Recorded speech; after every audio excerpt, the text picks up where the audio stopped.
கர்த்தருடைய வார்த்தையை தியானிக்க வந்திருக்கிறோம். அவர் எப்படி விசாரணை சங்கத்திலிருந்து கூட்டு வரப்பட்டு சிலுவையில போற வரைக்கும் அவருடைய பாடுகளை நம்ம இப்ப தியானிச்சுட்டு இருக்கோம். ஏதாவது குறைகள் இருந்தா தயவு செய்து மன்னிச்சுங்க, கொஞ்சம் பதட்டமா இருக்கு.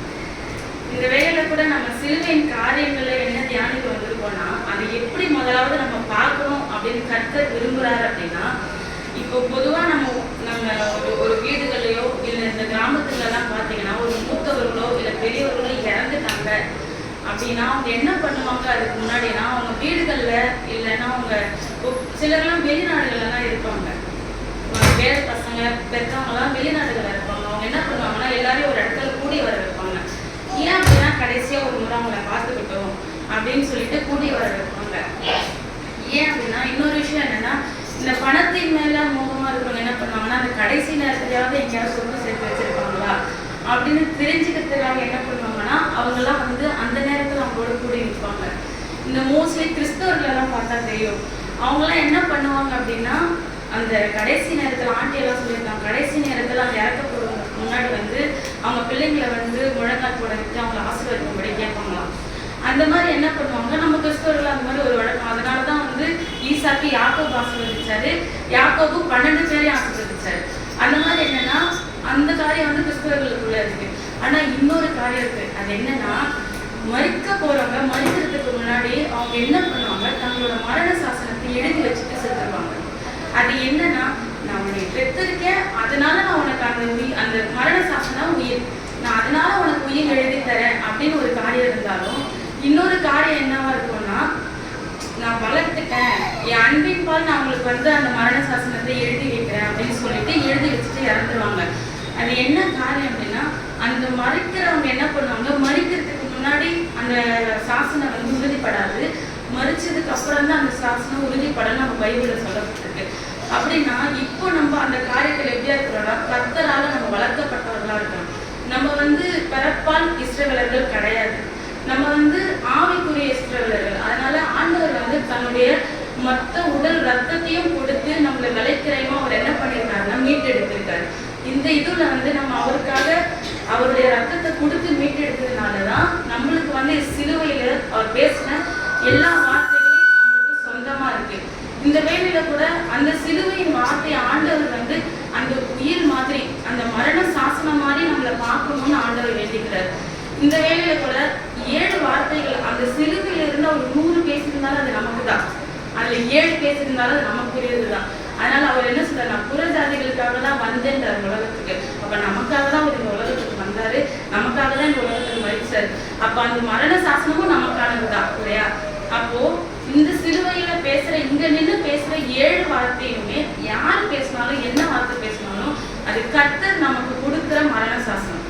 அது மாதிரி நீங்க அந்த சிலுவையை பார்த்து நீங்க கடந்து போங்கன்னு ஆண்டவர் வேண்டிக்கிறார். இந்த வேலையில கூட இந்த நேரத்துல நம்ம பேச போற வார்த்தை என்னன்னா, சிலுவையில ஆண்டவர் பேசின 2ஆம் வார்த்தை. அவர் என்ன பேசியிருக்காரு அப்படின்னா, லூக்கா எழுதின சுவிசேஷம் 23ஆம் அதிகாரம் 43ஆம் வசனம். இயேசு அவளை நோக்கி, இன்றைக்கு நீ என்னோடனே கூட பரதீசில் இருப்பாய் என்று மெய்யாகவே உனக்கு சொல்லுகிறேன். இன்றைக்கு நீ என்னோடு கூட பரதேசியில் இருப்பாய் அப்படின்னா என்னங்க, இந்த வசனத்தை நீங்க பாத்தீங்கன்னா இன்றைக்கு நீ என்னோடு கூட அப்படின்றது. இன்றைக்கு அப்படின்ற வார்த்தையை நம்ம நிறைய தியானிச்சிட்டோம். நிறைய இன்றைக்கே உனக்கு பாவ மன்னிப்பு, இன்றைக்கே ரட்சணை நாள், இன்றைக்கே விடுதலை அப்படின்னு நம்ம நிறைய தியானிச்சிட்டோம். ஆனா நம்மள பார்த்த ஆண்டவர் நான் இன்னைக்கே உன்னை ஆசீர்வதிப்பேன்னு சொன்னா கூட நம்மளுடைய கவலை எதை குறிச்சுதான் இருக்கும், நாளைய தினத்தை குறித்து இதுல கவலைகளை தான் நம்ம அதிகமா இருக்கும். என் பிள்ளை 12 முடிச்சிருச்சு, அடுத்து காலேஜ் சேர்க்கணும், என் பிள்ளை அடுத்த வருங்காலம் என்ன, அடுத்தடுத்து நம்ம என்ன பண்ணுவோம்னா வருங்காலத்தை குறிச்சுதான் யோசிச்சுட்டே இருப்போம். ஆண்டவர் சொல்றது, இந்த காட்டு புஷ்பத்தை பாரு, தடைகளான குருவியை பாரு, நான் இதுங்களுக்கெல்லாம் உடுத்து வைக்கும் போது உன்னை பார்த்துக்க மாட்டேனான்னு சொன்னாலும் நம்ம என்ன பண்றோம்னா நாளைய தினத்து கவலைகளை தான் அதிகமா இருக்கும். அதனால அந்த காரியத்தை குறித்து நம்ம போகும்போது பார்த்துக்கலாம். அடுத்த ஆண்டவர் என்ன சொல்லியிருக்காரு, இன்றைக்கு என்னோடு கூட அந்த பரதேசியில இருன்னு சொல்லியிருக்காரு. ஆண்டவர் கூட அந்த பரதேசியில யார் இருப்பாங்க அப்படின்றத கொஞ்சம் தியானிச்சுக்கலாம். வெளிப்படுத்தல் எழுதின விசேஷம் 17:14. 17, 14. இவர் ஆட்டுக்குட்டியானவருடைய யுத்தம் பண்ணுவாரு. ஆமென். ஆட்டுக்குட்டியானவர் ஆமென். கர்த்தாதி கர்த்தரும் ராஜாதி ராஜாவுமாய் இருக்கிறபடியால் அவர்களை ஜெயிப்பார். அவரோடு கூட இருக்கிறவர்கள் அழைக்கப்பட்டவர்களும் தெரிந்து கொள்ளப்பட்டவர்களும் உண்மையுள்ளவருமாய் இருக்கிறார்கள் என்றார். ஆமென். இந்த வெளிப்படுத்தல் விசேஷத்துல நீங்க வாசிச்சு பார்க்கும்போது இப்ப அவங்க வாசிச்சதுல என்ன உங்களுக்கு புரிஞ்சதுன்னா, ஆண்டவருடைய விருப்பம், இதுல ஆண்டவர் என்ன விரும்புறாரு அப்படின்னா, அந்த பரதேசியில நம்மோட இருக்கணும் அப்படின்ட்டு ஆண்டவர் விரும்புறாரு. என்ன விருப்பம் அப்படின்னா, கடைசி நாள்ல அவர் சிலுவையில ஜெயிக்க போறாரு. எல்லாவற்றையும் தோல்வியே இல்லாதவர், எல்லாவற்றையும் ஜெயித்தவர் நம்முடைய ஆண்டவராக இயேசு கிறிஸ்து. அவரால் எந்த சூழ்நிலையிலும் இது என்னால முடியல, இது நான் ட்ரை பண்ணேன், நான் முயற்சி பண்ணி பார்த்தேன், என்னால முடியலப்பா அப்படின்னு சொல்லக்கூடிய ஒரு சூழ்நிலை சிலுவையிலும் அவருக்கு வரல. அப்படிப்பட்ட ஆண்டவரை தான் நம்ம ஆராதிச்சுட்டு இருக்கிறோம். அவர் என்ன சொல்றாருன்னா, நான் சிலுவையில அந்த கொல்லாத சத்துருவையும் அவன் கூட்டத்தையும் ஜெயிக்க போறேன். அந்த ஜெயிக்கிற நேரத்துல என்னோட கூட நீங்களாம் இருக்கணும் அப்படின்னு அவருடைய வாஞ்சையா இருக்கு. அப்போ இந்த வசனத்துல சொல்லப்பட்டிருக்கு, அழைக்கப்பட்டவர்களும் தெரிந்து கொள்ளப்பட்டவர்களும் உண்மை உள்ளவர்களா இருக்கணும்னு. அப்போ அழைக்கப்பட்டவர்கள் அநேகர், தெரிந்து கொள்ளப்பட்டவர்கள் சிலர். அதிலும் யார் உண்மை உள்ளவர்களா இருக்கிறார்களோ அவர்களே அவரோடு கூட இருப்பார்கள் அப்படின்னு வேதம் நமக்கு சொல்லுது. அப்ப யார் உண்மை உள்ளவர்களா இருப்பார்கள், யார் அந்த பரதேசத்துக்குள்ள இருப்பாங்க அப்படின்னா, உண்மை உள்ளவனா எப்படி சொல்றது, இயேசு கிறிஸ்துவோட பிரசங்கத்தெல்லாம் நீங்க பார்த்தீங்கன்னா அது ஒரு 3 பகுதியா நம்மளால பிரிக்க முடியும். ஒரு ஆரம்ப பகுதி, ஒரு நடுப்பகுதி, ஒரு கடைசி பகுதியா பிரிக்கலாம். ஆரம்ப பகுதியில பாத்தீங்கன்னா என்ன பண்றாருன்னா, வருத்தப்பட்டு பாரம் சுமக்கிறவர்களே நீங்களெல்லாம் என்னிடத்தில் வாருங்கள் அப்படின்னு சொல்றாரு. அப்படின்னா என்ன, ஒரு அழைப்பை குறித்தும் அதனுடைய தெரிந்து கொள்ளுதல் குறித்தும் இருக்கு. அடுத்த நடுப்பகுதியில பாத்தீங்கன்னா அவருடைய ஊழிய பாதையில, அவருடைய ஆரம்ப பாதையில நிறைய சீஷர்கள் அவரோட போறாங்க. அதுல இருந்து என்ன பண்றாருன்னா, ஒரு 12 பேரை அவர் தெரிஞ்செடுக்கிறார். இது என்ன காரியத்தை குறிக்குதுன்னா, தெரிந்து கொள்ளுதலை பற்றியும் அதனுடைய செயல்பாடுகளை குறித்தும் நம்மளுக்கு தெரியுது. ஆனா அந்த கடைசி பகுதியை நீங்க பாத்தீங்கன்னா, அந்த தெரிந்து கொள்ளப்பட்டவர்களும் வஞ்சிக்கப்படுவாங்கப்பா அப்படின்னு சொல்றாரு. இது என்னன்னா, அது எப்படி சொல்றதுன்னா, அப்போ அந்த தெரிந்து கொள்ளப்பட்டவர்களும் வஞ்சிக்கப்படுவாங்க அப்படின்னா, அப்ப யார் தான் அந்த வரை அந்த சந்தோஷத்துக்குள்ள நினைச்சுக்க முடியும், யார் அந்த பரதேசிக்குள்ள போக முடியும், கர்த்தருடைய சந்தோஷத்திற்குள்ள பிரவேசிக்கிற தகுதி யாருக்கு இருக்கு அப்படின்னு சொல்லி ஆண்டவர் கிட்ட கேட்டா, ஆண்டவர் என்ன சொல்றாருன்னா, உண்மை உள்ளவர்களா இருக்கணும்னு சொல்றாரு. அப்போ பைபிள்ல மத்தேயு 25:21 சொல்லப்பட்டிருக்கு, உண்மையும் உத்தமமான ஊழியக்காரனே, நீ கொஞ்சத்துல உண்மையா இருந்தாலும் உன்னை அநேகத்தின் மேல அதிகாரியா வெயிட் பண்றாரு. சொன்னது மாத்திரம் இல்ல, அதுக்கு அடுத்தவர் என்ன சொல்றாருன்னா, எஜமானுடைய சந்தோஷத்துக்குள்ள பிரவேசின்றாரு. அப்போ எஜமானுடைய சந்தோஷம் அப்படின்னா என்ன, நம்மளுக்கு இந்த பரதேசம் சொல்லப்படுறோம்ல, அப்ப எஜமானுடைய சந்தோஷம் அப்படின்னா என்னன்னா, ஒரு நதி உண்டு, அது நீர்கால்கள் தேவனுடைய நகரத்தையும் உன்னதமானவர் வாசம் பண்ணும் பரிசுத்த ஸ்தலத்தையும் அது சந்தோஷிப்பிக்கணும். அப்போ எஜமானுடைய சந்தோஷத்துக்குள்ள வான்னு ஆண்டவர் கூப்பிடுறாரு. அப்போ அது என்னவா இருக்குன்னா, தேவனுடைய ராஜ்யமா இருக்கு. அந்த ராஜ்யத்துக்கு நம்ம தகுதி உள்ளவரா இருக்கணும். இன்றைக்கு கூட இப்ப கூட பாருங்க, எனக்கு 4 தினம் தான் வருது. ஒருவேளை இன்றைக்கு கர்த்தர் வருகை இருக்குன்னா, அந்த பரதேசத்திற்குள்ள போகக்கூடிய தகுதி நமக்கு இருக்கா? உடனே இப்போ 2 கல்வர்கள் இருக்காங்க, இந்த பக்கமும் இருக்கா, இந்த பக்கமும் இருக்கான். அப்போ இந்த பக்கம் இருக்கிற கல்வன் மாத்திரம் அந்த பாக்கியத்தை பெறுறான் அப்படின்னா, அவன் அவ்வளோ ஒரு பெஸ்ட், அவன் அவ்வளோ யோகியானான்னு கேட்கிறான். அவனும் தானே கல்வன். இப்போ இந்த கல்வனுக்கு அந்த ஸ்லாக்கியம் கொடுக்கல, இந்த கல்வனுக்கு கொடுத்தானா ஒரே காரியம் தான். இவன் என்ன சொல்றான், அந்த கீழே என்ன ஜனங்க சொல்றாங்களே, நீ யூத கிறிஸ்து ராஜாவானா நீ உன்னை ரட்சித்துக்கோன்னு சொல்றாங்க. அதே மாதிரி இந்த கல்வனும் உலக காரியமா தான் கேட்கிறான், நீ கிறிஸ்துவானா உன்னைய ரட்சித்துக்கோ எங்களையும் ரட்சித்துக்கோன்னு தான் சொல்றான். அப்ப அவன் உலக காரியம் தான் கேட்கிறான். ஆனா இந்த கல்வன் அப்படி கேட்கல. இந்த கல்வன் என்ன கேட்கிறான்னா, ஆண்டவரே நீங்க வரும்போது, உங்க பரம ராஜ்யத்துல நீங்க வரும்போது என்னை நினைச்சுக்கோங்கன்னு. அவன் என்ன பண்றா, தங்களுக்கு கொடுத்த அது கூட அவங்க 3 பேருமே சமமா தான் தொங்கிட்டு இருக்காங்க.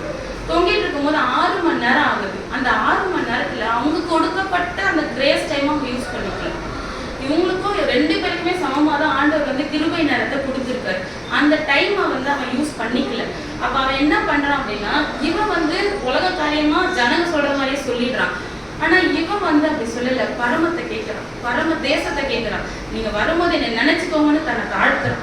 அதுதான் ஆண்டவர் பார்க்கறாரு. அதனாலதான் அந்த தேவ சமூகத்துல இப்போ நம்ம கூட தேவ சமூகத்துல இருந்து தேவ சமூகத்துல அவரை ஆராதிச்சு பாடி குதிச்சு அந்த பரம ஈவை நம்ம மிஸ் பண்ணிடுவோம், இழந்துருவோம் அப்படின்னு நம்மை விட பரிதபிக்கக்கூடியவர்கள் யாருமே இருக்க முடியும். இல்லையா? அப்போ எல்லாரையும் ஏமாற்றத்துக்குள்ள அவரை நம்ம ஏமாற்ற முடியாது. அவனவனுக்கு அவர் வந்து என்ன பண்றாருன்னா இருதயத்தை ஆராய்ந்து அறிகிறவரா இருக்கிறார். அவனவனுக்கு தக்க பலனை கொடுக்கும்படி அவர் என்ன பண்றாருன்னா இருதயத்தை ஆராய்ந்து பார்க்கிறார். அப்போ எனக்கும் என்ன ஆசைன்னா அந்த பரம தேசத்துல நம்மளாம் போயிடணும். அவர் வரும்போது நம்மளாம் போயிடணும். அந்த சாக்கியமும் பாக்கியமும் ஆண்டவர் நமக்கு கொடுப்பாரு. ஹல்லேலூயா.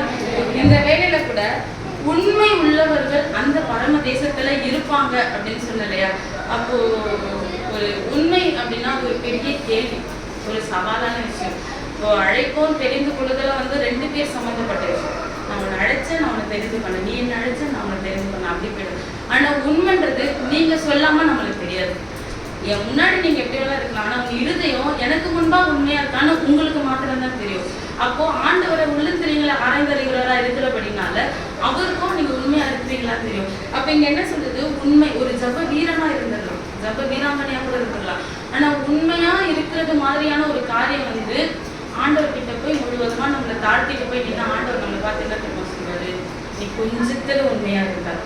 அப்படின்னா என்ன அர்த்தம், தலைகீழ நின்னால நம்மளால முழுவதுமா உண்மையா இருக்க முடியாதுன்னு அர்த்தம். அப்போ நீங்க அப்ப கூட அந்த முழுவதுமா தங்களை அர்ப்பணிச்சுட்டு உண்மையா இருக்காங்கல்ல, அவங்களாலதான் கொஞ்சம் தெரியாத உண்மையா இருக்க முடியும். அநேகத்தின் மேல ஆண்டவர் அவங்களை அதிகாரியா வைக்கிறார். அப்போ யாருதான் வர முடியும், யாராலையும் ஃபுல்லா உண்மையா இருக்க முடியாதா அப்படின்னு ஆண்டவர்கிட்ட கேட்ட ஆண்டவர் வந்து ஒரே வார்த்தையில முடிக்கிறார், சிம்பிளா. என் கூட யாரெல்லாம் இருக்கணும்னு விரும்புறாங்களோ அவங்களால. இங்க எனக்கு முன்பாக நீங்க உண்மை உள்ளவர்களா இருந்தா அங்கே அவரோடு கூட இருப்பீங்க அப்படின்னு சொல்லிட்டு கர்த்தர் சொல்றாரு. அப்போ இந்த பைபிள்ல இந்த வேதத்துல அவரோடு கூட இருந்து அந்த பரம ஸ்லாக்கியத்தை பெற்ற பழைய ஏற்பாட்டுல ஒரு 2 பேரை குறித்து நம்ம ஆராதிச்சுட்டு கடந்து போயிடுவோம். இல்லையா? இந்த வேலையில நம்ம தியானிக்க போற அந்த 2 பேர் யாருன்னா தேவனோடு இருக்க விரும்பினவர். அவர் மாத்திரம், அவர் தான் சரண் அப்படின்ட்டு அவங்கள தேவனுக்கு முன்பாக தங்களுடைய உண்மை தன்மையை வெளிப்படுத்தினாங்க. அவர்கள் ஒருத்தர் தான் ஆபிரகாம். ஆபிரகாம் வந்து ஆண்டவர் வந்து ஆபிரகாம சிநேகிதரே அப்படின்னு கூப்பிடுறாரு. அடுத்து ஆண்டவர் வந்து ஆபிரகாமுக்கு கொடுத்த பரிசு என்ன தெரியுமா, அவருடைய புத்தகத்துல ஆபிரகாமுடைய பெயர் எழுதுறாரு. புத்தகத்துல எழுதுறாரு, ஜீவ புத்தகத்துல ஆண்டவர் ஆபிரகாமுடைய பேரை ஆண்டவர் எழுதுறாரு. அது என்ன காரியம் அப்படின்னா, எப்படி சொல்றது, கர்த்தர் ஆபிரகாமுக்கு கொடுத்த பரிசு என்ன தெரியுமா, இந்த புத்தகத்துல இடம் பெறும். இந்த புத்தகத்துல ஆபிரகாமுடைய பேரு இடம் பெற்று. அது மாத்திரம் இல்ல, ஆண்டவர் சொல்றாரு, ஆண்டவர் வந்து இந்த ஐஸ்வர்யவான் லாசரு காரியத்தை குறித்து போதிக்கும் போது கூட அந்த ஐஸ்வர்யாவை வந்து பாதாளத்துல தள்ளப்பட்டு தன் கண்களை ஏறெடுத்து பார்க்கும்போது அந்த பர்வதத்துல நின்று இருந்தது யாரு, ஆபிரகாம். அந்த ஸ்லாக்கியத்தை வந்து ஆபிரகாம் வந்து பெறுறாரு. இந்த புத்தகத்துல நாம இருக்கிறோம். அல்லேலூயா. கர்த்தருடைய கரத்துல ஒரு புத்தகம் கொடுக்கப்பட்டிருக்கு. இன்னான் இன்னான் அதுல பிறந்தான் என்று கர்த்தரை பேர் எழுதுறாராம். அதை வந்து ஒரு பாஸ்டருக்கு, ஒரு மேய்ப்பர்கிட்டே மூப்பர்கிட்டே அந்த புத்தகத்தை கர்த்தர் பொறுப்பா கொடுத்துருந்தான்னு வச்சுக்கோங்களேன், நம்மளுடைய காரியத்தை கொஞ்சம் யோசிச்சு பாருங்களேன். அந்த புத்தகத்தோட நிலைமையை கொஞ்சம் யோசிச்சு பாருங்க. நம்ம என்ன பண்றோம், என்ன செய்யறோம், நம்ம பிளஸ் என்ன மைனஸ் எல்லாமே அவங்களுக்கு தெரியும். ஒருவேளை நம்ம மறைமுகமா பண்ணணும்னு நினைச்சினாலும் ஆவியானவர் அவங்களுக்கு வெளிப்படுத்திடுவார். அப்போ அந்த புத்தகத்தோட பொறுப்பு அவங்க கிட்ட கொடுத்துருந்தாங்கன்னா அந்த புத்தகத்துல எத்தனை பேரோட பேர் வெட்டப்பட்டிருக்கும். அப்போ ஆண்டவர் என்ன பண்றாரு, அந்த புத்தகத்தோட பொறுப்பை அவங்க கிட்ட கூட கொடுக்கல.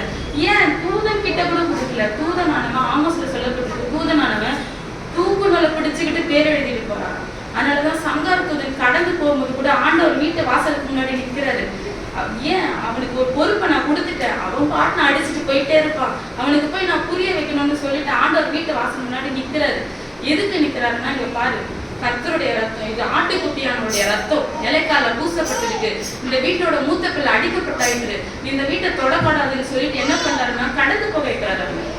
ஆண்டவர் தூதனுக்கிட்ட கூட அந்த பொறுப்பை கொடுக்கல. ஆண்டவர் என்ன பண்றது தெரியுமா, அவரே எழுதுறாரு. அந்த பேரு அவரே எழுதும் போது அதனாலதான் சொல்றாரு சங்கீதம் 91 கூட, உன் வழிகளெல்லாம் உன்னை காக்கும்படி உனக்காக என்னுடைய தூதனுக்கு நான் கட்டளையிடுவேன், ஆனா ஆபத்தில் நானேன்றாரு. ஆபத்தில் நானே அவனோடு இருந்து அப்படின்றாரு. அப்ப என்ன அர்த்தம், என் பிள்ளை சமூகத்துல உட்காந்து தனிமையில் அழுதுட்டு இருக்கும் போது அந்த நேரத்துல என் தூதனால நான் கட்டளையிட மாட்டேன், நானே இறங்கி அவங்களுக்கு என்ன பிரச்சனை ஆபத்துல. எத்தனை பேரோட சாட்சி நம்ம போன வருஷம் கேட்டோம், எவ்வளவு பேர் மரண தருவாயில்லாதெல்லாம் தப்பி சொல்லையா. அந்த மாதிரி ஒரு ஆபத்துன்னு வரும்போது ஆண்டவரே இறங்கி என்ன சொல்றது, நான் வீட்டுல உங்க பெத்த பிள்ளைகள் அழுதுட்டு இருக்காங்கன்னு வச்சுக்கோங்க. ஒருவேளை அவங்க அழுகிற காரியம் என்னன்னு தெரிஞ்சிச்சுன்னா நீங்க சும்மா இருப்பீங்க. அழுகிற காரியம் தெரியல அப்படின்னா நீங்க முதலாவது அவங்க கிட்ட போய் கேட்கிற காரியம் என்னமா இருக்கும்? நீ ஏன் அழுகுற? உனக்கு என்ன ஆச்சு? கேட்கவும் மாட்டோமா? ஆண்டவர் கேட்டாரா இல்லையா? அகரே நீ ஏன் அழுதுட்டு இருக்க? உனக்கு என்ன சம்பவித்தது அப்படின்னு கேட்டாரா இல்லையா? அல்லேலூயா. அப்படிப்பட்ட ஒரு நல்ல ஆண்டவரை தான் நம்ம பெற்றிருக்கோம். அல்லேலூயா. அதனாலதான் அந்த ஸ்லாக்கியத்துல நம்ம இருக்கிறோம். ஆமென்.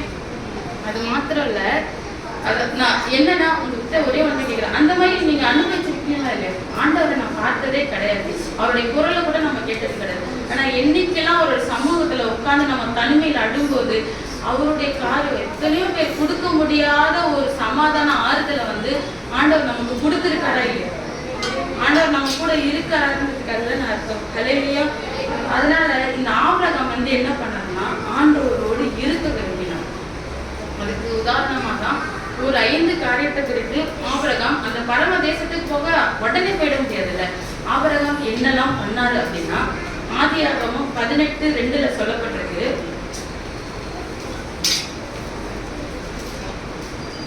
முதல்ல தன் கண்களை ஏறெடுத்து பார்க்கும்போது அவன் என்ன பண்றான்? தன்னுடைய கண்களை ஏறெடுத்து பார்க்கிறான். பரம தேசத்துக்கு போறது அவ்வளவு ஈஸி கிடையாது. ஜபத்தின் இல்ல, தன் கண்கள் என்ன பண்றான்னா அப்படியே ஏறெடுத்து. அதனாலதான் பவுல் சொல்றது, நாங்கள் காணப்படுகிறவைகள் அல்ல காணப்படாதவையை நோக்கி பார்க்கிறோம். முற்பிதாக்களை குறித்து எபிரேயர்ல சொல்லும் போது கூட 11ஆம் அதிகாரத்துல சொல்லும் போது கூட நாங்கள் அவைகளை தூரத்தில் கண்டு அப்படின்னா என்ன அர்த்தம்? அப்படியே ஆண்டவருக்கு முன்பாக எப்பவுமே ஜப நிலையில நாம இருக்கணும். அந்த சொல்லுவார்ல புறாவின் கண்கள் போல. புறாவின் கண்கள் என்னன்னா கண்ணுல எப்பவுமே புறாவின் கண்ணுல தண்ணி இருந்துகிட்டே இருக்கு. அந்த மாதிரி ஒரு ஜப நிலையிலேயே ஆபிரகாம் எப்பவுமே தன்னை ஒப்பு கொடுத்தார். அது மாத்திரம் இல்ல, அந்த 18:2 பிற்பகுதியில் சொல்லப்பட்டிருக்கு, தரை மட்டும் தன்னை தாழ்த்தினாங்க. தரை மட்டும் குனிந்து அப்படின்னா என்னங்க அர்த்தம்? கர்த்தர் பெருமை உள்ளவங்களுக்கு எதிர்த்து நிற்கிறான்னு அவங்களுக்கு தெரியும். அவருக்கு பிடிக்கவே பிடிக்காத காரியம் பெருமையா இருக்கு. இந்த இடத்துல பாருங்க, தரை மட்டும் குனிந்துன்றார். தரை மட்டும்னா என்னங்க அர்த்தம்? ஆண்டவருடைய சமூகம்னா எனக்கு இந்த தரைன்ற ஆபிரகாம், நான் வெறும் மண்ணுன்ற. அல்லேலூயா. அப்போ இதுல என்ன எப்படி சொல்லப்பட்டிருக்குன்னா தாழ்மை உள்ளவர்களை கர்த்தர் என்ன பண்றாருன்னா நோக்கி பார்க்கிறார். தரையில கிடக்கிற யாரையாவது நம்ம நோக்கி பார்ப்போமா? ஆனா ஆண்டவருக்கு அப்படிப்பட்டவங்க தான் தெரியும். அல்லேலூயா. இந்த பூமியில கூட மேல போக போக போக போக ஒரு கீழே இருக்கிற காரியங்கள்லாம் ரொம்ப சிறிதாயிட்டே இருக்கும். பார்த்துருக்கீங்களா? மேல போக போக போக கீழே இருக்கிற காரியங்கள்லாம் சிறிதாயிட்டே இருக்கும். இப்போ நிலால இருந்து பார்த்தா சைனாவை தெரியும்னு சொல்றாங்க. ஆனா அதே நிலால இருந்து பார்த்தா நம்ம வீட்டு காம்பவுண்டு தெரியுமா? நம்ம வீட்டுக்குள்ள இருந்து பார்த்தாலே நம்ம வீட்டு காம்பவுண்டு தெரிய மாட்டேங்குது. இந்த இடத்துக்கு வந்த ஆரம்பத்துல ஒரு சின்ன எக்ஸ்பீரியன்ஸ் என்னன்னா, இந்த வீடுகளில் சுற்றிலுமே கேட்டு போட்டிருக்கு. எல்லா வீட்லயும் கேட் இருக்கு. இந்த இரவு நேரத்துல நைட் ஷிஃப்ட் போயிட்டு திறப்பாங்க போல, எனக்கு தெரியாது. இவங்கெல்லாம் சுதாரிச்சிடறாங்க. ஆனா எனக்கு அந்த சத்தத்தை சுதாரிக்க முடியல. யார் வீட்டை கேட்ட திறந்தாலும் நம்ம சர்ச்சை கேட்ட திறக்கிற மாதிரி ஒரு ஃபீல் இருக்கு. அப்ப ஆரம்பத்துல பயந்துட்டு என்ன பண்ணனா, முதல்ல அந்த கதவை திறந்து பார்த்தா எனக்கு ஒண்ணுமே தெரியல, பாத்ரூம் தான் தெரியுது. சரி இந்த கதவை திறந்து பார்த்தா முதல்ல மரம் ஃபுல்லா மறைச்சிருச்சு. அதே மாதிரி உன்னிப்பா எட்டி பார்த்தா எனக்கு அந்த ப்ளூ ஷீட் போட்டு அந்த மறைவு கரைசில மறைச்சிருச்சு. எனக்கு அந்த வீட்டு கேட்டவும் தெரியல, அந்த வீட்டு காம்பவுண்டும் தெரியல, யார் வராங்களும் தெரியல. அது என்னன்னா ஒரு பயம். இப்போ என்ன பயனா, மரணத்துக்கு குறித்து பயம். அங்கிள் கேளுங்க, 2 மணி 3 மணி அதனால சுத்திட்டு இருக்கும், ஒண்ணுமே பயம் இல்லை. ஆனா மனிதர்களை குறித்த பயம் பெருக்க வேண்டியது இருக்கு. இப்போ ஒரு காரியம் எனக்கு சொல்ல வேணாம், எனக்கு வார்த்தைக்கு புறம்புதான் சொல்ல வேணாம்னு நினைக்கிறேன். ஏன்னா அடுத்த அக்கா பேச போறாங்க அந்த காரியத்தை குறித்து, அதனால அதை சொல்ல வேணாம்னு நினைச்சேன். இருந்தாலும் வாரப்படுறதுனால நான் சொல்றேன். உங்க பெற்ற பிள்ளைகள் இருக்காங்கல்ல, அந்த பிள்ளைகளுக்கு நீங்க தான் உத்தரவாதம். ஆண்டவர் அவங்கள உங்க கருத்துல தான் கொடுத்துருக்காரு. அவங்களுடைய நீங்க சொல்லலாம், நான் தானமா பெற்றிருக்கேன், நான் தான் உத்தரவாதம். அதோட காரியம் இப்ப நான் சொல்லும் போது உங்களுக்கு புரியும். முதலாவது உங்களுக்கு சொல்லிக்கிறது என்னன்னா, அதாவது உங்களுக்கு அட்வைஸ் பண்ற அளவுக்கு இப்போதைக்கு நான் கிடையாது. ஏன்னா தீத்துல ஒரு வார்த்தை சொல்லப்பட்டிருக்கு, நீ புத்தி சொல்லும் போது மூத்தவர்களுக்கு சொல்லு, ஆனா பாலிய வயதுகளுக்கு சொல்லும் பொழுது அவர்களிடம் சொல்லுன்னு இருக்கும். அதனால நான் என்ன சொல்றேன்னா, அவங்க உங்களுக்கு சொல்லுவாங்க, அடுத்து வருவங்களை சொல்லுவாங்க. என்னுடைய அக்காவை ஒரு அட்வைஸ் என்னன்னா, உங்க பெற்றோர்களுக்கு கர்த்தருக்குள்ள கீழ்ப்படுகிறது. அவங்க தான் உங்களுக்கு இந்த உலகத்துல துரோகமே நினைக்காதவங்க யாருன்னா உங்க பெற்றோர்கள் தான். அவங்களுக்கே கீழ்ப்படிந்திருங்க. ஏன்னா கட்டளைகளும் பிரதான கட்டளையே இதுதான். அது புதிய ஏற்பாட்டிலே கொடுத்திருக்காரு, பழைய ஏற்பாட்டிலே கொடுத்திருக்காரு. அதனாலதான் அந்த கட்டளையை பிரமாணமா ஆண்டவர் கொடுக்கல. ஏன் கொடுக்கல அப்படின்னா, அது பிரமாணம்னா, பிரமாணத்துல என்ன, ஒரு பாவனை பண்ணிட்டியா, ஒரு ஆட்டை அடிச்சு, ஒரு மாட்டை அடிச்சு, ஒரு குறை அடிச்சு முடிஞ்சிருச்சு, அது பரிகாரம் இருக்கு. ஆனா கட்டளைகள் அப்படி கிடையாது. ஆர்டர்னா ஆர்டர் தான். நீ செய்யணும் செய்யணும். கர்த்தருக்குள்ள அவங்களுக்கு கீழ்ப்படிஞ்சுதான் இருக்கணும். கூடுமான அளவு நீங்க எங்க போறீங்க, எங்க வரீங்க, என்ன செய்யுங்க, உங்க வீட்டுல இருக்கிற பெற்றோர்களுக்கு கட்டாயம் தெரிஞ்சவங்க. இன்னும் நீங்க எப்படி நினைக்கிறீங்க தெரியாது. நான் எங்க போனாலும் ஒரு வார்த்தை அண்ணனுக்கு சொல்லிடுவேன். எத்தனை அங்குலாம் கால் பண்ணி மணி 10 ஆயிடுச்சு, மழை வர, எங்க இருக்க ஏது இருக்க விசாரிப்பாங்க. ஏன்னா அவங்களுக்கு பதப்பதைக்கும். நம்ம ஒருவேளை இவங்களுக்கு சொல்லணும், எங்க சித்திக்கு கால் பண்ணி சொல்றேன், எங்க சித்தி எங்க ஆண்டி மணி ஷார்ப், நம்ம என்ன டைமிங் சொல்றோம் வரைக்கும் நோட் பண்ணி வச்சுக்கோ. நம்ம எங்க போறோம், என்ன வார்த்தை சொல்றோம்லாம் கரெக்டா நோட் பண்ணி வச்சுக்கோ. அப்போ என்னன்னா அவங்களுக்கு ஏன் அப்படின்னா, நம்ம வீட்டுக்கு வர கொஞ்சம் காலதாமதம் ஆகுதுன்னு வச்சுக்கோங்க. அவங்க நிதானிக்கிறதுக்கு நம்ம ஒரு வாய்ப்பை கொடுக்கலாம்ல. இல்லை நம்ம பிள்ளைங்க கால் பண்ணிச்சு, இந்த இடத்துல இருந்துச்சு, அப்ப அந்த சரௌண்டிங்ல தான் வந்துருவாப்புல அப்படின்ட்டு அவங்களுக்கு ஒரு நிதானிக்கிறதுக்கு ஒரு வாய்ப்பு இருக்கு. ஏன்னா காலம் கொள்ளாததா இருக்கு. பெரிய காரியத்தை விசுவாசமாக கட்டவிழ்த்து இருக்கோம். முதலாவது ஒரு டெல்லியில நடந்துச்சு, ஒரு கேரளால நடந்துச்சு, இல்ல நம்ம தமிழ்நாட்டுல ஏதோ ஒரு மூலையில எங்கேயோ நடந்துச்சு அப்படின்னு தான் நம்ம சில விஷயங்களை கேள்விப்பட்டிருக்கோம். ஆனா இப்போ அப்படி கிடையாது. ஒரு நாளைக்கு ஒண்ணு, ஒரு ஒரு 1 ஹவருக்கு ஒரு வார்த்தை, ஒரு மெசேஜை கேட்கிறோம். எங்க ஒரு 2.5 வயசு பிள்ளைக்கு என்னங்க தெரியும்? அந்த பிள்ளைக்கு என்ன தெரியும்? அந்த பிள்ளைகிட்ட என்ன பார்த்துருப்பாங்க? நம்ம வீடுகளாவது பாத்ரூம் இருக்கு. அந்த வீட்டு பிள்ளைக்கு பாத்ரூம் வசதி, ஒரு பாத்ரூம் வசதி இல்லாத ஒரு கிராமத்துல ஒரு பொண்ணு 12வது படிக்கிறாங்கன்னா, அந்த வீட்டுக்கே அந்த பிள்ளை தான் முதல்ல 12வது படிக்கிற பிள்ளையா இருந்திருக்கும். அந்த பிள்ளையோட கனவு என்னவா இருந்திருக்கும்? அடுத்த ஸ்டெப்பு நம்ம போறோம் அப்படின்னு தான் இருந்திருக்கும். அந்த பிள்ளை எழுந்துக்கும் போது யோசிச்சிருக்குமா, நம்மளுக்கு இப்படி ஒரு காரியம் நடக்க போது, நம்ம இன்னைக்கு சாக போறோம், நம்ம இப்படி பண்ணி சாகடிக்க போறோம்னு அவங்க நினைச்சிருப்பாங்களா?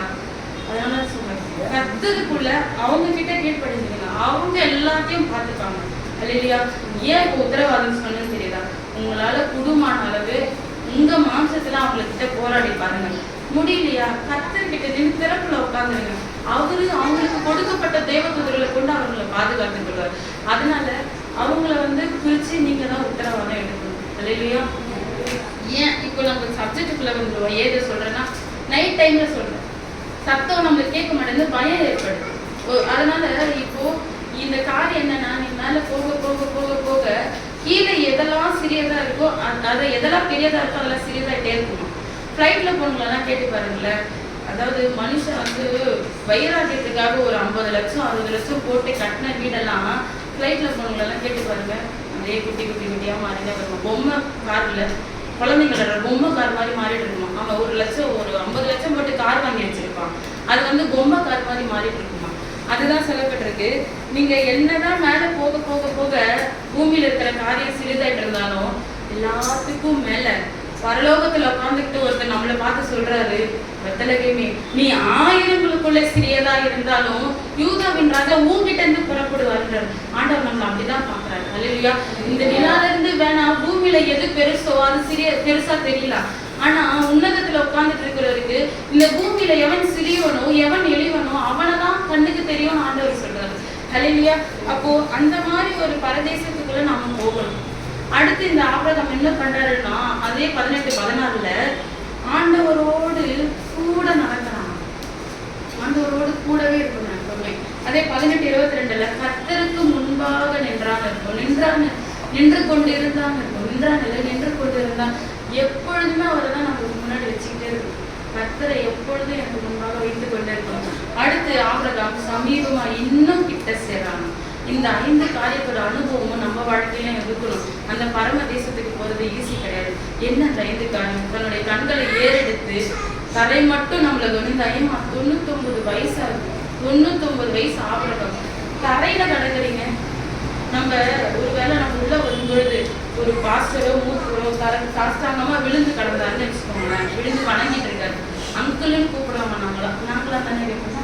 விழுந்துருக்கீங்க என்னாச்சு கேட்போமா? பாஸ்டர் ஏன் கூப்பிடுறீங்கன்னா பாஸ்டருங்க எப்படி விழுந்துருக்கீங்க அப்படின்னு கேட்போம். நம்ம ஏங்க ஆபிரகாமை பார்த்து கேட்கக்கூடாது? விசுவாசிகளின் தகப்பன் ஆபிரகாம் இல்லையா? நீங்க போய் இப்படி விழுந்து கிடக்குறீங்க அப்படின்னு கேட்ட ஆபிரகாம் சொல்ற வார்த்தை என்ன தெரியுமா? ஆண்டவருடைய சமூகம் அப்படின்னா இந்த தரன்னு சொல்றாங்க ஆபிரகாம். அல்லேலூயா.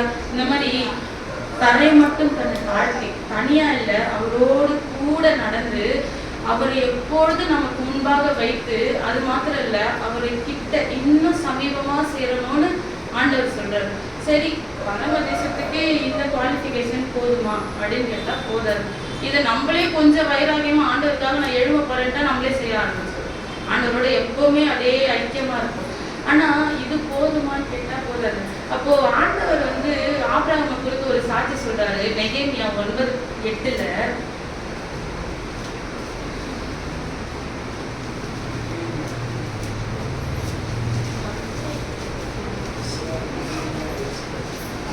நெகேமியா 9:8 சொல்லப்பட்டிருக்கு.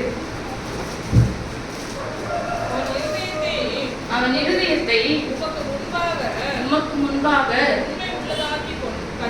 உண்மை உள்ளதாக கண்டு கானானியர், ஏத்தியர், மோரியர், பெரிசியர், எபூசியர், பிசாசுடைய தேசத்தை அவன் சந்ததிக்கு கொடுக்கும்படி அவனோடு உடன்படிக்கை பண்ணி உடைய வார்த்தைகளை நிறைவேற்றி நீர் நீதி உள்ளவர். அல்லேலூயா. அவர் என்ன பண்றாரு? அவர் என்ன பண்றாரு? இத்தனை காரியத்தை பண்றாரு. தரை மட்டும், அதாவது 99 வயசுலயே அவரால் பணிய முடியுது, அவரால் ஆண்டவரோட போக முடியுது, ஆண்டவருக்கு முன்பாக இருக்க முடியுது, தரை மட்டும் குடிய முடியுது. ஏன் 99 சொல்றேன் தெரியுமா? சில பேர்லாம் சொல்லுவாங்க, என்னால ஏறியே வர முடியல, என்னைய பார்த்து ஆண்டவர் குறையுது. 16 வயசு தாவீதையும் ஆண்டவரால் தேர்ந்தெடுக்க முடியும், 99 வயசு ஆபிரகாமையும் ஆண்டவரால் தேர்ந்தெடுக்க முடியும். அல்லேலூயா. ஏன்னா ஆபிரகாமோட சந்ததியே 100ல இருந்து தான் தொடங்குது. அப்பேற்பட்ட ஆண்டவர் எந்த வயசானாலும் ஆண்டவருக்கு முன்பாக நம்மளால எல்லாத்தையும் பண்ண முடியும். அல்லேலூயா. இதுல என்ன சொல்லப்பட்டிருக்கு? அவன் இருதயத்தில் உண்மை இருக்க கண்டு அப்படின்றது என்ன அர்த்தம்? ஆண்டவருக்கு முன்பாக அந்த வயசுலயும் எல்லாமே பண்ண முடிஞ்சும் அவர் என்ன பண்றது? அவர் ஆண்டவர் எதை பாக்குறாரு? இருதயத்துல உண்மை இருக்கான்னு தான் பாக்குறாரு. அப்போ இவ்வளவுலாம் பண்ணி இருதயத்துல உண்மை இருக்கா அப்படின்னா என்ன அர்த்தம்? அப்ப அது எப்பேற்பட்ட உண்மையா இருக்கும்? ஆண்டவருக்கு முன்பாக அவர் எவ்வளவு உண்மை உள்ளவரா இருந்திருந்தா அந்த பரம தேசத்துல அவருக்கு இடம் கிடைச்சிருக்கும், அந்த பந்தியில இடம் கிடைச்சிருக்கும். அப்படின்னா எபிரேயர் 11:15-16 அது எப்பேற்பட்ட உண்மை? அது அவர் ஆபிரகாம் எப்படி இருந்தாருன்னு பார்க்கணும். தாங்கள் விட்டு வந்த தேசத்தை நினைத்தார்களானால் அவருக்கு திரும்பி போவதற்கு அவர்களுக்கு சமயம் கிடைத்திருக்குமே. அது என்ன? அதிலும் மேன்மையான பரம தேசத்தையே நிறுத்தினார்கள். ஆகையால் தேவன் அவர்களுடைய தேவன் எனப்பட வெட்கப்படுகிறதில்லை. அல்லேலூயா. அவர்களுக்கு ஒரு நகரத்தை ஆயத்தம் பண்ணி. ஆமென், ஆமென். இதுல என்ன சொல்லப்பட்டிருக்கு? தாங்கள் விட்டு வந்த தேசத்தை ஆபிரகாம் நினைக்கவில்லையாம். ஆண்டவருக்காக அவருடைய சமூகத்துல அவரோடு கூட இருக்கணும்னு விரும்புறீங்களா? ஆண்டவருக்காக சிலதை வேண்டான்னு விட்டு இருக்கும் தெரியுமா? அது நமக்கு வேண்டாம், விட்டுடு. அல்லேலூயா. அதனாலதான் ஒருவேளை அதை திரும்பி போவதற்கு சமயம் கிடைத்திருக்கும் அப்படின்னா அதுக்கான சான்ஸை கொடுக்கணும்ட்டு பைபிள் என்ன சொல்லுது? பிசாசனா அதுக்கான சான்ஸை ஏற்படுத்தி தருவானா? என்ன சான்ஸ்? நீங்க வேண்டான்னு ஆண்டவருக்காக சிலதை விட்டு இருப்பீங்க தெரியுமா? அதுக்கான சான்ஸ் அவன் ஏற்படுத்தி தருவான்னு சொல்லுது. ஆனா ஆபிரகாம் என்ன சொல்றது? விட்டதுதான் போன்றாரு. எகிப்தை விட்டு வெளியே எகிப்தை நினைத்தவர்களுக்கு கானான்ல போய் சேர முடியல. ஆனா எகிப்தையே நினைக்காம ஆண்டவரையே நினைச்சுட்டு ஒருத்தர் இருந்தாரு. அவர் தான் காலேப். அவரை பார்த்து கர்த்தர் கொடுத்த சாட்சி என்ன தெரியுமா? உத்தமமா என்னை பின்பற்றினான்னு. அந்த சாட்சியை போய் நம்ம பெறணும். அல்லேலூயா. வேண்டான்னு சிலதை விட்டுருக்கோம், சிலதை ஒதுக்கி இருக்கோம். அதெல்லாம் ஒதுக்குறதுனாலதான் ஆபிரகாமுக்கு இந்த புத்தகத்துல இடம் கொடுத்திருந்தார், பரம தேசத்துல இடம் கொடுத்திருந்தார். அந்த பந்தியில ஆண்டவரோடு கூட ஆபிரகாம் இருந்தார்னு சொல்லிட்டு இந்த வசனம் சொல்லப்பட்டிருக்கு. அதனால எபிரேயர் 2 பேதுரு 2:20 சொல்லப்பட்டிருக்கு. நிறைய வேண்டாம்னு விட்டுருக்கோம். 2 பேர் கர்த்தரும் வெற்றிகரமாய் இருக்கிற இயேசு கிறிஸ்துவை அறிகிற அறிவினாலே உலகத்தின் அசுத்தங்களுக்கு தப்பினவர்கள் மறுபடியும் அதில் சிக்கிக்கொண்டு ஜெயிக்கப்பட்டால் அவர்களுடைய பின்னிலமே மூலியமாக கேட்டுள்ளதா? இதுல என்ன பட்டிருக்கு? வேண்டான்னு சிலதை நம்ம விட்டுருக்கோம், அதை நம்ம மறுபடியும் செய்ய ஆரம்பிச்சிட்டோம்னா பைபிள் சொல்லுது அவர்கள் அதை நினைத்து கூட பார்க்கல. ஆபிரகாம் நினைச்சு கூட பார்க்கல. அது அது அவன் அந்த மாதிரி நம்ம செய்யற காரியம் விட்டுட்டு திரும்ப செய்யும்போது அதோடைய பின்னிலைமை முன்னிலைமை காட்டிலும் மகா மோசமா இருக்கும். அதனாலதான் தாவீது கூட ஜெபிப்பாரு, ஆண்டவரே நீ எல்லாவற்றையும் ஆராய்ந்து அறிகிறீர் தானே, வேதனை உண்டாக்குகிற வழி என்னிடத்துல இருக்கான்னு பார்த்துட்டு நித்திய வழியில என்னை நடத்துங்கன்னு சொல்லி ஆபிரகாம் ஜெபிப்பார். அப்போ இந்த ஆபிரகாம் அந்த தேவனுடைய ராஜ்யத்துல கூட பிரவேசிக்க கூடாதபடி புறம்பே தள்ளப்படுகிற கூட்டத்தை குறித்தும் சொல்லும். நம்ம பரமதேசத்துக்கு போறதை குறித்து தானே சொல்றோம். ஆனா புறம்பே தள்ளப்படுகிற கூட்டத்தை குறித்தும் பைபிள்ல சொல்லப்பட்டிருக்கு. வெளிப்படுத்தல் 22:15 நானே சொல்ற ஒரே வார்த்தை தான். அதுல நாய்களும் அப்படின்னு இருக்கு. இந்த பரமதேசத்துக்கு, அதாவது அந்த பரலோகத்துக்கு எது போகாதான்? நாய்கள் போகாது. ஏன் அப்படின்னா, ஆனா இந்த உலகத்திலே நன்றி உள்ளது நாய் தான். ஆனா அந்த நாய் பரமதேசத்துக்கு போகாதான். ஏன் போகாது அப்படின்னா, இங்க அதாவது எது போகாது அப்படின்னா, ஏன் இந்த நாயை குறித்து சொல்றாரு அப்படின்னா, இங்க சொல்லப்பட்டிருக்கு நாயை குறித்தல்ல, அதனுடைய சுபாவத்தை குறித்து. நாய் என்ன பண்ணும்? அது கட்டினது திரும்ப சாப்பிடும். வேண்டான்னு நம்ம ஒன்று ஒதுக்கிட்டோம். வேண்டாம், எனக்கு இந்த பாவம் வேணாலும் ஒதுக்கிட்டோம். ஒன்றும் இல்லை, நம்ம எதை கட்டிடுவோம்? சாப்பிட்டுட்டோம். எதை கட்டிடுவோம்? நமக்கு எது வேண்டாமோ, எது நமக்குள்ள ரொம்ப பிரச்சனை பண்ணுதோ, அது நமக்கு இதுக்கு மேலே உள்ள இருந்தால் அது நம்மள ரொம்ப பிரச்சனையை உண்டாக்குதுன்னு சொல்லிட்டு நம்ம அதை கட்டிடுவோம். விரும்பி தான் சாப்பிட்ருப்போம், விலை கொடுத்து வாங்கி தான் சாப்பிட்ருப்போம். இருந்தாலும் இது நமக்கு இதுக்கு மேலே உள்ள இருந்தால் அது நம்மளை இன்னும் டிஸ்டர்ப் பண்ணணும்னு சொல்லிட்டு ஒரு சிலர்லாம் பார்த்துருக்கேன். அது வெளியில வர வரைக்கும் வெயிட் பண்ண மாட்டாங்க. 2 கையை உள்ள விட்டெல்லாம் எடுத்து போடுறவங்களும் பார்த்துருக்கேன். அது என்னன்னா, அவங்களால முடியாது, உள்ள இருக்கா, அது இன்னும் அவங்களை டிஸ்டர்ப் பண்ணிட்டே இருக்குன்னு சொல்லிட்டு என்ன பண்ணுவாங்கன்னா, அது வெளியில வர வரைக்கும் கூட வெயிட் பண்ணாம அது கக்கிடும். அதுக்குதான் சொல்றாரு ஆண்டவர், நீ ஒண்ணு அனலாயிரு, இல்லைன்னா குளிராயிரு. நீ அனலா இருந்தா குளிருக்கு யூஸ் ஆகும், குளிரா இருந்தா அனலுக்கு யூஸ் ஆகும். இது ரெண்டுமே இல்லைன்னா நீ எனக்கு செட் ஆக மாட்டேன், உன்னை மாற்றி பண்ணி போட்டுக்கிறது. அதனாலதான் சொல்றாரு ஆண்டவருக்கு, அதாவது எகிப்துல இருக்கும்போது இஸ்ரவேலர்களுக்கு எகிப்து செட் ஆகல, ஓன்னு அழறாங்க. ஆண்டவர் என்ன பண்ணாரு, இப்போ எகிப்துல இருந்து அவங்களை வெளியில கூட்டிட்டு வந்து நல்லா மேகத்துக்கு கீழே ஏசிரின் போட்ட மாதிரி உட்கார வச்சு நல்லா வானத்து மண்ணாவெல்லாம் கொடுத்து எல்லாம் பண்ணா, இந்த இஸ்ரவேலர்கள் என்ன சொல்றாங்க, அந்த எகிப்தின் மச்சங்களை நினைக்கிறோன்றாங்க. என்னங்க நியாயம்? நீ வேண்டாம் தானப்பா ஓன்னு அழுத, போயிட்டு இப்ப திரும்ப நான் எகிப்தின் மச்சங்களை நினைக்கிறேன்னா எப்படி? அதனால ஆபிரகாம் சொல்றாரு, நாங்கள் விட்டு வந்ததை நினைத்து பார்க்கிறேன். அல்லேலூயா. அதாவது பவுல் சொல்றாரு, நான் அதை நஷ்டம் என்று எண்ணினேன் இருக்கு. அதை எண்ணிக்கொண்டதே தோணும். ஒரு வேலை விட்ட காரியம் லாபமா இருந்தா கூட ஆண்டவருக்காக இது வேண்டான்னு விட்டுட்டீங்கன்னா விட்டுடுங்க. ஆண்டவர் சொல்றாரு, ஆபிரகாமின் இருதயத்தின் உண்மையை பார்த்தாரு. இருதயத்துல உண்மையா இருக்காருன்னு பார்த்தாரு. அதாவது ஆபிரகாம் பிறப்புல ஒரு கல்தையர், ஊர் என்கிற கல்தைய பட்டணத்தை சார்ந்தவர். அவரை அந்த பட்டணத்துல இருந்து கூட்டிட்டு வந்து தன்னுடைய சுதந்திரிக்க போகிற கானானுக்கு கொண்டு போகிற வழியில 25 வருஷம் ஆபிரகாம வெயிட் பண்ண வச்சார் ஆண்டவர். அந்த வெயிட் பண்ற நேரத்துல கூட ஆபிரகாம் என்ன பண்ற தெரியுமா, தான் விட்டு வந்ததை நினைச்சு கூட பார்க்கல. ஆபிரகாமால அதுக்காக ஆபிரகாம் பர்ஃபெக்டான்னு கேட்டா இல்ல. அந்த பஞ்சம் ஏற்படும் போது திரும்ப எகிப்துக்கு போனாருதான். அதுக்காக ஆபிரகாம் என்ன பண்ணலன்னா, தங்கள் விட்டு வந்ததை அவர் போய் திரும்பவும் பார்க்கவே இல்லை. அவருடைய சொந்த இனம், சொந்த ஊர், சொந்த வீடு, எல்லா இனஜன பந்துக்களும் அந்த கதைய பட்டணத்துல இருக்காங்க. அவர் போகவே இல்லை திரும்ப. ஏன் அப்படின்னா, அவரு ஆண்டவர் கொடுத்த வாக்கு. அதனாலதான் ஆண்டவர் என்ன பண்ணார் தெரியுமா, அந்த வசனத்துல நம்ம வாசிச்சோம், எத்தனை ஏத்தியர் எத்தனை எபூசியர் வந்தாலும் ஆபிரகாமுக்கு கொடுத்த வாக்குத்தத்தத்துல ஒண்ணு கூட குறையில. ஏன்?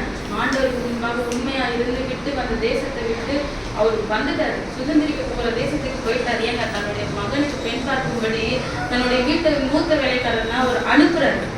அனுப்பும்போது கூட எலிசா சொல்லி அனுப்புறா, பாருப்பா கூட்டுக்கு போ, ஆனா என்ன பண்றாரு, இந்த எல்லையை தாண்டிடாதுன்றாரு.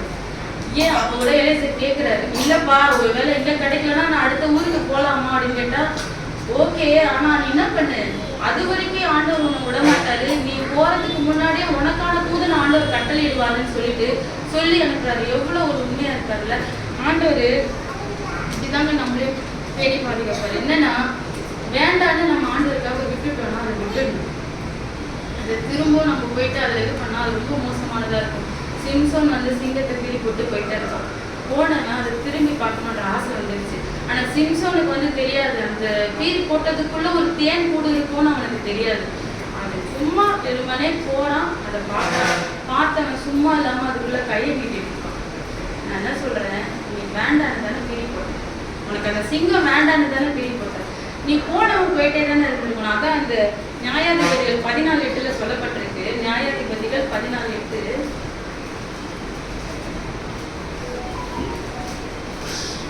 சில நாளைக்கு பின்பு அவன் அவளை விவாகம் பண்ண திரும்பி வந்து சிங்கத்தின் உடலை பார்ப்பதற்கு வழி விலகி போனான். அவன் என்ன பண்ணா, வழி விலகி போனான். செத்ததுக்குள்ள பிரதிஷ்டை பண்ணாம கையை நீட்டி தொடக்கூடாதுன்னா தொடக்கூடாது, அவ்வளவுதான். நம்மளும் விட்டதுதான். அப்போ நம்ம என்ன சொல்லணும், சிம்சோனுக்கு வந்து அந்த அறிவு இல்லாம போயிடுச்சு பாருங்க. அவனுடைய பழைய நிலைமையை அவன் மறந்துட்டான். அவனுடைய நான் என்ன கேட்கிறேன், சிம்சோய உன்னோட பெற்றோர்களுக்கு வந்து பிள்ளைகளே கிடையாது. உன்னுடைய தாயை பல பேர் மலடின்னு தான் கூப்பிட்டாங்க. அவங்களை ஆசீர்வதிக்கிறதுக்காக தான் உன்னை அந்த குடும்பத்துல பிறக்க வச்சு உனக்கான எல்லா காரியத்தையும் கொடுத்து நீ போகிற வழியில அந்த சிங்கத்தை பீறி போடுறதுக்கான எல்லா பலத்தையும் கொடுத்தா நீ முன்னேறி போயிட்டு தானே இருந்துருக்கணும். அந்த பரம தேசத்தை நோக்கி போயிட்டு தானே இருந்துருக்கணும். நீ பார்க்கணும்னு திரும்பின பாரு, அவன் உன் ட்ராக்கையே மாத்திட்டான். ஹல்லேலூயா. அதனாலதான் அவனுடைய பைபிள் சொல்லுது, அவனுடைய முன்னிலைமை அவனுடைய பின்னிலைமை அவனுடைய முன்னிலைமையிலும் மகா மோசம் உள்ளதா இருக்கு. கொலை செய்யறதுல ஆபிரகாம் சொன்னது போல, ஆபிரகாம் ஆண்டவர் கொடுத்த வாக்குறுதி என்ன தெரியுமா, அவன் வலது பார்சலில் உள்ள மேலானவைகளை தேடினாங்க ஆபிரகாம். அந்த மாதிரி நம்மளும் மேலானவைகளை தேடணும். அடுத்து இந்த மோசையை பாருங்க, ஆண்டவர் கூட 2வது சொல்லி முடிச்சுக்க, ஆண்டவர் கூட மோசைக்கு கூடவே இருக்கணும்னு ரொம்ப ஆசை. அதனாலதான் யாத்திராக 33:15 சமூகத்தை கேட்கிறார், 33:18 மகிமையை கேட்கிறார். 40 வருஷம் எகிப்துல வாழ்ந்து வளர்ந்தவர் மோசே. அடுத்த 40 வருஷம் வந்து வனாந்தர வாழ்க்கை. அந்த நேரத்துல கூட ஆண்டவர் மீதி அந்த தேசத்துல முச்செடி நடுவுல எழுந்தருளி பேசிட்டு இருக்காரு. ஆனா அப்பெல்லாம் மோசைக்கு அவ்வளவு நாட்டமே இல்லை ஆண்டவர் மேல, ஒரு சந்தோஷமே இல்லாத நிலை. அப்பதான் சொல்றாரு. ஆனா ஆர்வம் வந்ததுமே ஒரு சந்தோஷம் வருது, ஒரு மகிழ்ச்சி வருது, போறாரு, கட்டி பிடிக்கிறாரு, எல்லாம் பண்றாரு. நம்ம உலக உறவுகளை பார்க்கும்போது இப்படிதான், ஆண்டவர் இடைப்படும் பொழுது வராத ஒரு சந்தோஷம் ஒரு உலக உறவுகளை பார்க்கும்போது நம்மள அதிகமா வெளிப்படுது. இது வந்து அவ்வளவு நல்லா இல்லை.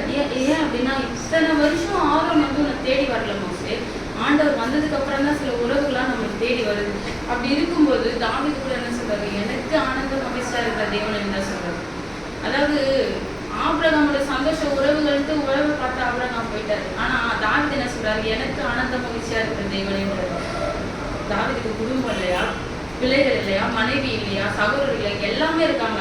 அப்படி இருந்த தாவீது என்ன சொல்றாருன்னா, எனக்கு அவருடைய ரியல் சாயை எனக்கு ஆனந்த மகிழ்ச்சியா இருக்கிற தேவனேன்றாரு. அதனாலதான் யோனால கூட சொல்லு, ஆமனுக்கு வந்து கர்த்தர் வளர விடுறாரு. ஆனா அந்த யோனா வந்து என்ன பண்றான், ஆமனுக்கு மேலதான் சந்தோஷமா இருக்கான். மறுநாள் அந்த ஆமனுக்கு காணலன்னு ஆண்டவரே நான் வாழ்றதை காட்டிலும் சாகிறதுனாலும் அப்படின்றான். இது என்னங்க, ஆண்டவர் தான் அந்த ஆமனுக்கு வளர விட்டார். உனக்கு அந்த உறவு கொடுத்தது கர்த்தர் தான். அது இல்லைன்னு ஒண்ணு நீ ஏன் இவ்வளவு எரிச்சல் வரையோன்னு சொல்லிட்டு ஆண்டவர் கேட்கிறாரு. அப்ப கூட நம்மளுடைய உலக உறவுகள் மேல அவ்வளோ ஒரு இதுவா இருக்கக்கூடாதுன்னு ஆண்டவர் சொல்றாரு. ஸோ அதனால நான் என்ன சொல்றேன்னா, போக போக அந்த ரியாலிட்டியை கூட மோஸ்ட்லி அறிஞ்சிக்கிறான். ஆரம்ப நிலையில ஜனங்கள் அவனுக்கு பண்ணதையும் கர்த்தர் அவனுக்கு பண்ணதையும் உணர்ந்து பார்க்கிறான். ஜனங்கள் வந்து அவன் அங்கீகரிக்கலாம், ஆனா ஆண்டவர் அவன் அங்கீகரிச்சார். ஜனங்கள் அவனை நம்பல, ஆனா ஆண்டவர் வந்து அவரை நம்புறாரு. அதனாலதான் சொல்றாரு, பார்வோன் கிட்ட இருந்து ஜனங்களை வெளியே உன்னதான் நான் நியமிச்சிருக்கேன் வெளியே கொண்டு வரதுக்கு. நமக்கு அவர் சொல்றாரு, இல்ல நான் போக மாட்டேன், என்னால முடியாது அப்படின்றாரு. அதனாலதான் சொல்றாரு, கர்த்தர் கூட இந்த வேலையில பரலோகத்துக்கு நம்ம எப்படி போகணும், கர்த்தருக்கு முன்பாக இந்த வீட்டுல இந்த நேரத்துல கூட மோசையை குறித்து ஒரு வார்த்தை ஆண்டவர் சொல்றாரு. அதாவது மோசை ஆரோனும் மிரியாமும் மோசையை குறித்து தவறுதலா பேசும்போது கூட மோசையை குறித்து ஒரு வார்த்தை சொல்லப்பட்டிருக்கு. ஆண்டவரே இறங்கி சொல்றாரு, அவன் என் வீட்டில் எங்கும் உண்மை உள்ளவனா இருந்தான் அப்படின்னு சொல்லிட்டு சொல்லப்பட்டிருக்கு. எங்கும் உண்மை உள்ளவனா இருந்தான் அப்படின்னா என்ன அர்த்தம், அவன் உள்ள எப்படியோ வெளியே எப்படியோ உள்ளேயும் அப்படிதான் இருக்கணும்.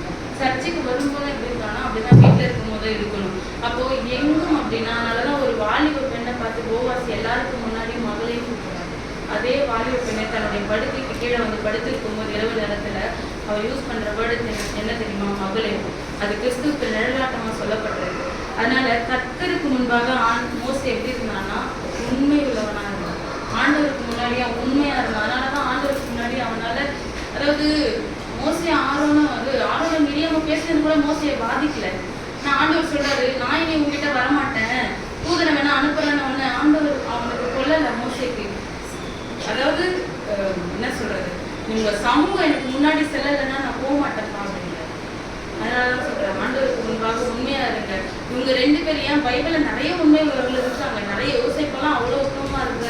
ஆனா இவங்க 2 பேரும் குறிச்சு மட்டும் ஏன் சொல்றேன்னா, இவங்க 2 பேருமே பரமதேசத்துல காணப்படுவாங்க. மோசே கூட ஆண்டவர் என்ன சொல்றாரு, எடுத்துக்கொண்டாலும் அவங்க 2 பேர் வரும்போது ஆண்டவருக்கு முன்னாடி ஒரு பக்கம் எலியாவும் ஒரு பக்கம் மோசேவா தான் இருந்தாரு. அந்த ஐஸ்வர்யா ஆசிரியர் காரியத்துல கூட அந்த பர்வதத்துல ஆபிரகாம் இருந்தாருன்னு நம்ம பைபிள் சொல்லுது. இந்த 2 பேருமே பர்வதத்துல இருந்தாங்கன்ற உறுதி நமக்கு இருக்கு. ஏன் அவங்க இருந்தாங்கன்னா உண்மை உள்ளவர்களாக இருந்தாங்க. யோனா ஒரே நாள் யோகு அத்தனை இடத்தையும் ஒரே நாள்ல சந்திச்சாரு. அப்ப கூட தன்னுடைய உத்தமத்திலையும் உண்மையில எப்படி இருந்தாரு? ஏன் இது 42வது அதிகாரத்துல இரட்டிப்பான நன்மையை தந்துருவார்ன்ற நம்பிக்கையில இருந்தாரு. அப்படிலாம் ஒண்ணும் இல்லை. யோபு 19வது அதிகாரத்துல சொல்லப்பட்டிருக்கு. ஒரே ஒரு வசனத்தை மட்டும் வாசிச்சு முடிச்சிருவோம். 19, 25, 26 சொல்லப்பட்டிருக்கு.